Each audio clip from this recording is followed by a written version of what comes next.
Good day, dear listeners. Steve Preda here with the Management Blueprint podcast. And my guest today is Patrick Seaton, the president and owner of Innovative Management Tools and the creator of Change OS.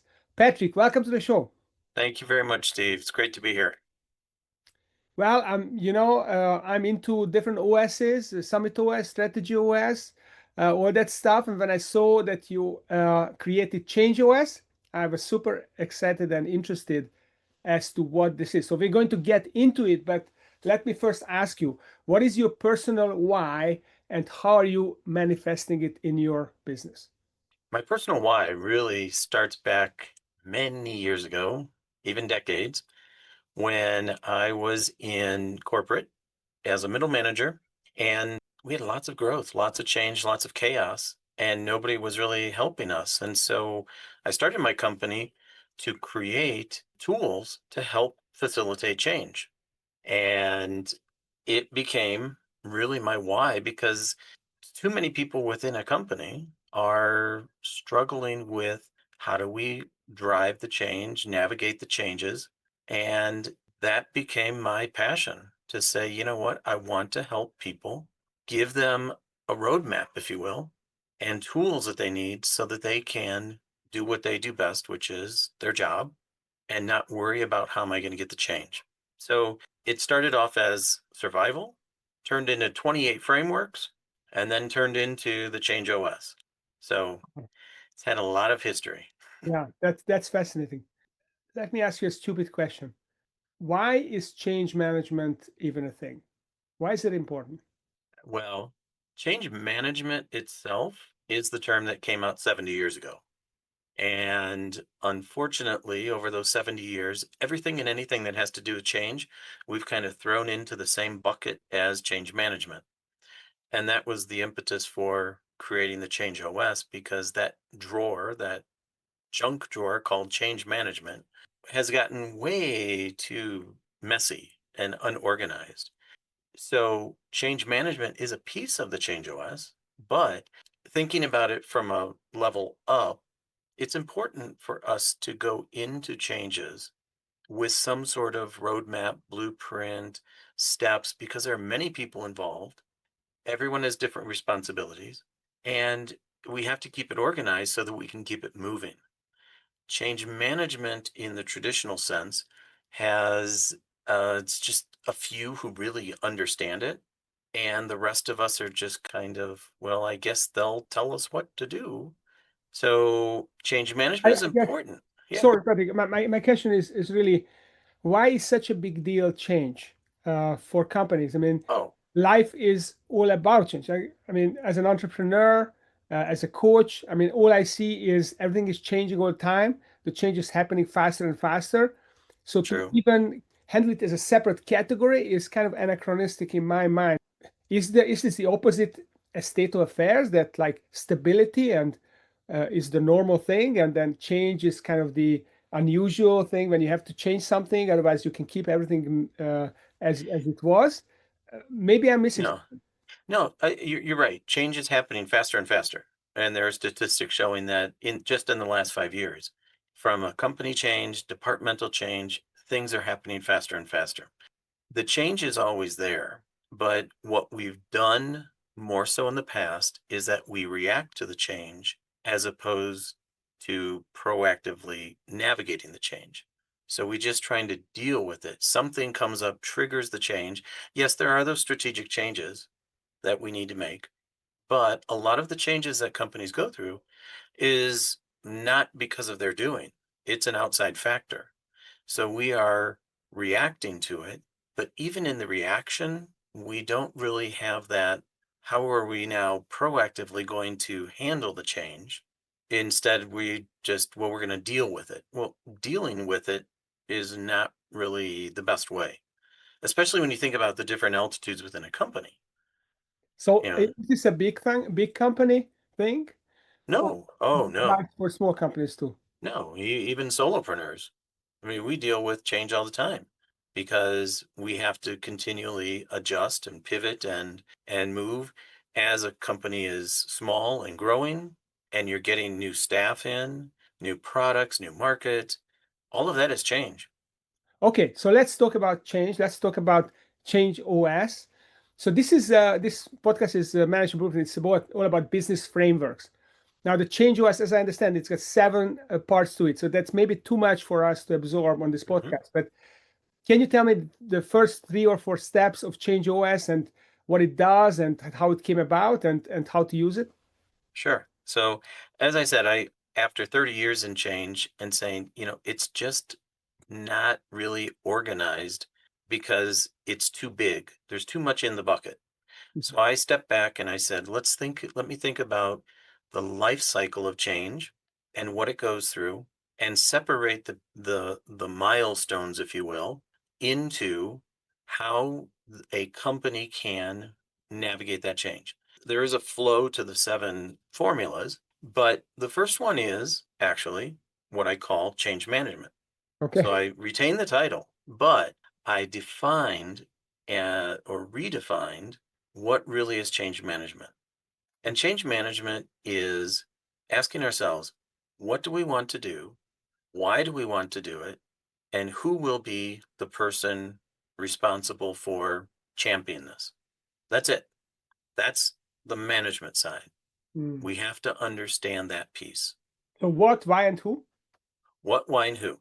Whereas before it was everything. Now it's just what, why, and who. Hmm. Okay. Okay. After that, the next formula is change preparation. So we've got this good idea. We need to do this. We want to do this. We're thinking about doing this. The next stop on the train is okay, how prepared are we today if we decide to move forward? Mm. Let's take an inventory. Let's think about it. What are we missing? Let's not just go running down the road, not considering what we're going to need to have, and then later stop and have to backtrack and regroup. So let's spend a little bit of time thinking about, are we really prepared for this? And if we're prepared enough, let's go. If we're not, maybe we should spend a little bit of time filling some gaps so that we are more prepared before we launch into it and Okay. think about the different pieces. So Can you give we an know what, example? why, and who. Mhm. We're prepared. We So, want to move forward. sorry, Yeah. Pedro. So, can you Yeah. give an example? What does the preparation look like? Well, so preparation is, let's think about the vision and direction. Is that really nailed down? What will be the processes and procedures that Mm. people will need to, across the company, who's ever involved in this change, what will they need to have as the processes and procedures? Who are the people and resources we're going to need in order to carry this out? What are the training and skills that Mhm. those people will need to have? What is the motivation for the people while we're doing this? And then do we have action plans? And when you don't have any one well, if you don't have one of those elements present or thought through, there is a predictable outcome on the backside. So, for Yeah. example, if you go into it and it's really not, everything's in place, but the people are really not clear in the vision and direction because it hasn't really been nailed down and communicated, the result is you're going to have confusion when people start going Yeah. because they're going to make up their own vision and direction. Yeah. That makes If sense. people don't have the training and skills, they'll be frustrated Mm. because they're struggling to do the work that's needed to be done. So there is a predictable outcome for each element if it's not there. And unfortunately, we launch projects, initiatives where we haven't thought through multiple. So we are in somewhere down the line, we're in a confused state of frustration with anxiety and we're not moving forward. And people go, oh my gosh, this change is just so complicated.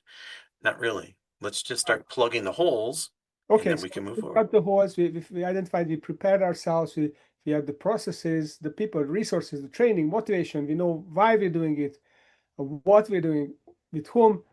What's the next step? What is step The three of next step the? is what I call change enablement, and that is where the people come in, the people side. Who are the change agents, the change champions, the change managers, the change specialists, whatever they're called, and they could be called supervisors, managers, individual employees. Yeah. But who are the people that we're going to need to bring into this initiative in order to take it forward into the organization? Because senior management will define the what, why, and who, and they're usually a sponsor. They'll say, yes, okay, we're ready, let's go. But they're not the ones who are going to carry it down to the front line.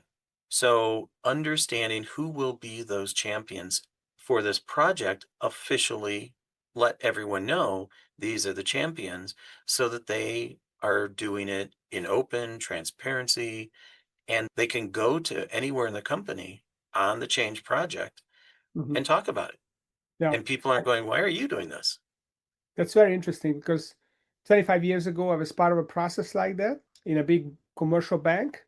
And the bank was making losses, and McKinsey and Company came in, and they made this big evaluation, and then they said, okay, we can fix this, and this is how we fix it. So they actually appointed a team of 10, I think it was 10 people from different departments of the bank, and they became the project team, whatever it was called. There was a fancy name to this project, and they were pulled out of their functions, and they said, okay, for the next 3 months, this is what you are responsible for. This is all you focus on, and it was very powerful. And the whole Hmm. idea that these people were internal people who were driving the change, it went much better as compared to if the consultants were driving the change. Absolutely. And they don't have to be pulled out and put into a full-time position. Depending on what the change is, it can just be cross-functional group, but they all have a responsibility and a role in the change as it goes out across the company. Okay, so that's the change OS, and then there are other steps in the change OS. So just give me the Correct. last step. What is the last step? The seventh step. The seventh step is what I call change readiness. So Okay. we've done all of the work. We've had all the conversations. We think we're ready to pull the trigger and say go. Let's go live. But let's take one last pause Mhm. and say, have we thought about it all the way down the line on all the different levels and so that we may have, as the project team and our close associates said, yeah, this is all great. But what if this goes 4, 5, 6 layers down? Have you thought about them? And are they ready? Because if they're not ready, the project team spent so much time. It's been a success in their mind. The deadline's here. Yeah. Management's saying, let's go. And then it falls apart because we didn't really think about as it So went down there. so basically, the operation is successful, but the patient has died, right? Correct. Great way to put it. Okay, well, that's very interesting. So change management, change preparation, change enablement, and eventually change readiness. So this is a whole process of how you take from a company from A to Z, how to create and drive the change with internal champions. That is fascinating. So that's a great framework. So let's talk about your experience as a business leader. So what was the most painful decision that you ever had to make as a leader, and what framework helped you through it? One of the most painful decisions, and it's not just one time because it's how I think and operate. I'm very much a process and data person. And the biggest wake up calls I've had are when I forget to think about the people. I get into the mode of, okay, this is what we need to do. This is how we're going to do it. Let's just get moving. And I have to remind myself over and over, just because my brain isn't wired that way, to make sure the people side of it. So I'm very left brain and I need the right brain. Mm, The vision where we're going, that's already defined, but getting the people and their emotions and their frustrations and all that. So I've had to remind myself when I'm managing a project to do that. When I'm using one of my own change facilitation frameworks, that's built in the mhm. people side. So when I'm facilitating, it's really good. I have my own check on myself. But if I'm just talking with people, yeah, I'll admit it. That's the last stop, and I kind of get into the autopilot of let's just start getting some traction on it. That's probably the hardest one because it's myself, and I Yeah, think that's the hardest decision on anybody. yeah. I think that we are sometimes fall into the trap of thinking of a company as a machine, as opposed to a group of people who are committed to a mission. Yes. So, and when we fall into this trap, then it's easy to overlook the people. So it's Yeah. a very good reminder. So thank you.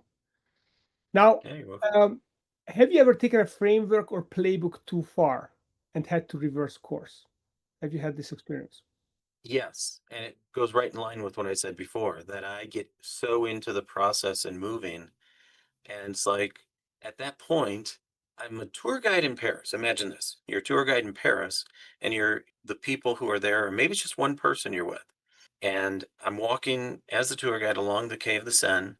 And I know that Notre Dame just opened up and was remodeled this year. And I'm so excited. I start talking about the new church and the history of the church and the cathedral, blah, blah. And I stop and turn around and I lost my person. And they're back taking a picture of the Louvre. And I go back and I say, wait, wait, wait, we wanna go see, wait, I want to take a picture of this. And that taught me just that analogy always teaches me you have to always be the guide on the side. You can't go faster than them and you can't go slower than them. You can't push them, they'll react and push back. No, I want to take a picture of the museum.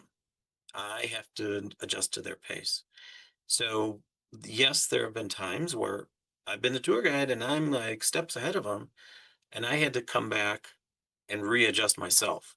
Not that the framework or what we were doing was wrong. It's just that I lost the people.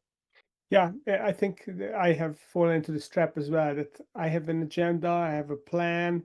This is what I need to make them see. This is what they need to accomplish. And then they are not ready to move that fast because they have other stuff that is more important along the way, and they want to fix that first. And then just have to slow down and don't take it upon myself that we're not accomplishing the agenda. Okay, but we are accomplishing a different agenda which is more important to them, so that they can move forward with that. And sometimes it's not. Sometimes it's just a diversion, and that to make the difference, that's also an important skill. Or sometimes it's just that we think it can go faster than it can. Mm. And we have the luxury, if we're guiding those people, that's all we think about. But the person who we're guiding has so many other things that they're responsible for, and something pops up and they don't have the time and they're slowed down. And I think we agreed on, oh, this will only take a week. Well, then work and life happens and it takes 3 weeks. It's not that the agenda's off, it's just we didn't have a crystal ball to know that we were going to have this issue coming up. So it takes 3 weeks. Yeah. And it reminds me, in this project management, they say that in most projects, the ideal utilization of the people is between 85 and 95%, or 80 or 90%. Because if you go beyond 90%, then you have no room to course correct. So everything comes up. Hmm. There's no room to deal with it. And that is actually going to create a domino effect on the whole project. It's going to collapse. So you're better off going slow to go fast. It's kind of, Absolutely, yeah. absolutely, and I think if the change agents are full time, absolutely, you need to give them that time because there's always going to be something that's going to take longer than we thought. And if they're part time, then it's even more complicated. You cannot put 80% on them. You might not even be able to put 30% on them. Yeah, that makes sense. Before we wrap up, I'd like to ask you this. So, what is one belief that you hold that 90% of leaders would disagree with? Almost everybody I talk to, if I ask them this question, do you think people resist change? 95% will say absolutely. And I say, I don't agree with that. People do not resist change. We make changes every single day. People resist being changed when they're forced, when they can't ask questions, when they can't voice their concerns, when they don't understand. We make changes every day. If the sun was coming through my window in front of me and it was blinding me, what would I do? Make a change. I'd shift, close a curtain, whatever it is. But I'm not going to get upset about it. But if someone walks by and the sun's in and it feels really good and I can see, and someone says, you should get out of the sun, I would look at them and say, well, who are you to tell me that I should change? But if they said, you know what, you can sit in the sun like that and you're red as a lobster, you might want to think about getting out of it because it's going to be pretty painful. And you go, oh, I didn't even realize. Thank you for explaining, giving me the context. Now I can make my choice, but I'm not going to blame the sun. I'm not going to blame the person. I'm going to say, yeah, maybe I do need to, and I will make that change. So we don't resist change per se. Mhm. We resist when someone forces us to change and we don't understand why. Yeah. So one of the things that you mentioned when we talked about the change preparation was the motivation. So maybe that is something to do with how do I get people motivated about this change that you're planning to do? What can be Motivated, done? give them a space to ask their questions. When an employee says, "Yeah, but what about that? And what are we going to do when that happens? And how are we going to respond to that?" Because the change is bringing that up. That isn't resistance to change. That shows that the employee actually cares about the company and wants to make it go well. And they don't want their life to be full of hell and chaos, honestly. So the preparation is, do we people understand what? That's the vision. Are they prepared with the skills?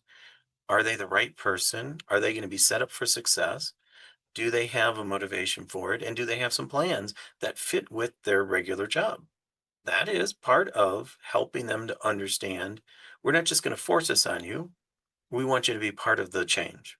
Yeah, to create buy-in and so people will champion it for you. I mean, appointing the Yep, champion is kind of saying the same thing. How do you get people? You get the first adopters, basically champions, and then the first adopter is going to get everyone else bought into the process. sure. Yeah, Absolutely. love it, love it. So that's great. So the Change OS. So people listening to this would like to learn more about the Change OS. Where should they go, and how can they connect with you?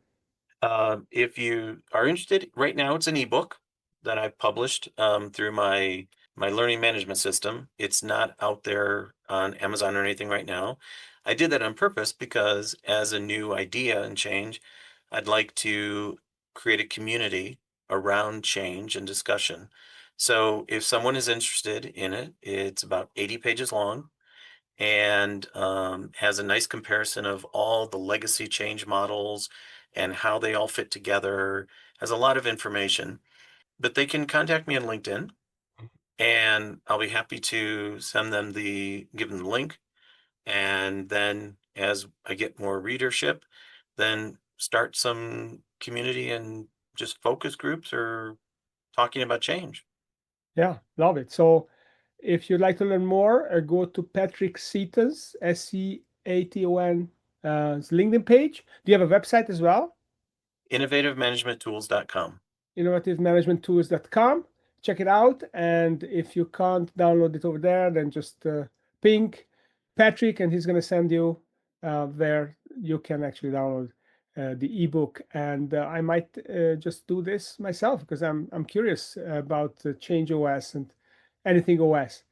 So thank you, Patrick, for coming Thank and you, Steve. sharing your very exciting framework, which I think you have 28 tools in it, right? You mentioned something like that. There are 28 different tools for change facilitation, which is one of the stops on the Change OS, change facilitation, all the tools. So Yes. they fit in there. Yeah. That's so if you like to facilitate change with your people in your organization and you would like a great toolkit, then reach out to Patrick. So thanks for coming, Patrick, to the show and sharing Thank your you. goodies. And thanks for listening.